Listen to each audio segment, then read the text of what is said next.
భవిష్యత్తు మొత్తం ఈ మూడు లోహాల చుట్టూనే తిరగబోతోంది అనే మాట ఇప్పుడు కేవలం ఊహ కాదు, నెమ్మదిగా నిజమవుతోంది. 2026లో ప్రపంచం తీసుకుంటున్న మలుపులు చూస్తే ఒక్క విషయం మాత్రం క్లియర్గా అర్థమవుతోంది. రాబోయే రోజుల్లో అసలైన పవర్ డబ్బులో కాదు, లోహాల్లో ఉంది. ముఖ్యంగా బంగారం, వెండి, రాగి. ఇవి ఉంటేనే రేపటి ఆటలో మనం ఉన్నట్టే, లేకపోతే సైడ్ లైన్లో నిలబడ్డట్టే. ఈ ఏడాది మొదలైనప్పటి నుంచి ప్రపంచ ఆర్థిక వ్యవస్థలో ఊహించని మార్పులు వరుసగా జరుగుతున్నాయి. ఒకప్పుడు ఆయిల్ అంటేనే రాజు అనుకునే వాళ్ళు, దేశాల మధ్య యుద్ధాలు, రాజకీయాలు అన్ని ఆయిల్ చుట్టూనే తిరిగేవి.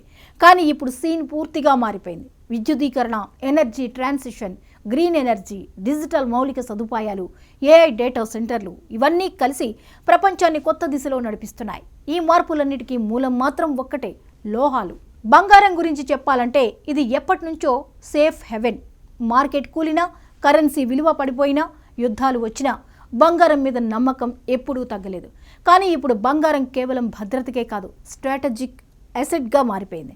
సెంట్రల్ బ్యాంకులు భారీగా బంగారం కొనుగోలు చేస్తున్నాయి. డాలర్ మీద ఆధారపడకుండా ఉండాలన్న ఆలోచన దేశాలన్నింటిలో పెరుగుతోంది. ఈ పరిస్థితుల్లో బంగారం ధరలు పెరగడం సహజం. 2026 నాటికి బంగారం ఒక కొత్త స్థాయికి చేరుతుందని నిపుణులు అంటున్నారు. వెండి అయితే అసలు అండర్ రేటెడ్ హీరో. చాలామంది ఇప్పటికీ దీన్ని బంగారం చిన్న తమ్ముళ్లా చూస్తారు. కానీ అసలు గేమ్ ఇక్కడే ఉంది. వెండి లేకుండా సోలార్ ప్యానెల్స్ లేవు, ఎలక్ట్రిక్ వాహనాలు లేవు, హైటెక్ ఎలక్ట్రానిక్స్ అసలు ఊహించడమే కష్టం. గ్రీన్ ఎనర్జీ మీద ప్రపంచం ఎంతగా ఫోకస్ పెడుతుందో చూస్తే వెండి డిమాండ్ ఎక్కడికి వెళ్తుందో అర్థమవుతుంది. ఒకవైపు ఇండస్ట్రియల్ డిమాండ్, మరోవైపు ఇన్వెస్టర్ల ఆసక్తి.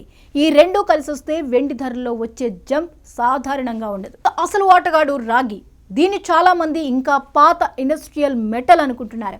కానీ రాగి లేకుండా రేపటి ప్రపంచం నడవదు. ఏఐ డేటా సెంటర్లు కావాలంటే భారీ ఎలక్ట్రికల్ ఇన్ఫ్రాస్ట్రక్చర్ అవసరం.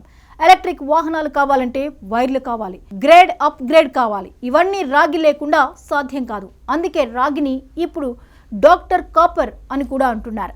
ఎందుకంటే ఇది ప్రపంచ ఆర్థిక ఆరోగ్యాన్ని చెప్పే మెటల్గా మారింది.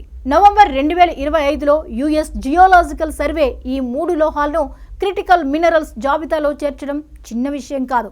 ఇది నేషనల్ సెక్యూరిటీ స్థాయి ప్రాముఖ్యతను చూపిస్తుంది. అంటే రేపటి యుద్ధాలు ఆయుధాలతో మాత్రమే కాదు, వనరులతో కూడా జరుగుతాయన్నమాట. ఎవరి దగ్గర ఈ లోహాలు ఉంటాయో వాళ్లదే పైచేయి. డిసెంబర్ 2025లో మార్కెట్లో కనిపించిన గ్రేట్ డైవర్జెన్స్ అయితే చాలా క్లియర్ సిగ్నల్ ఇచ్చింది.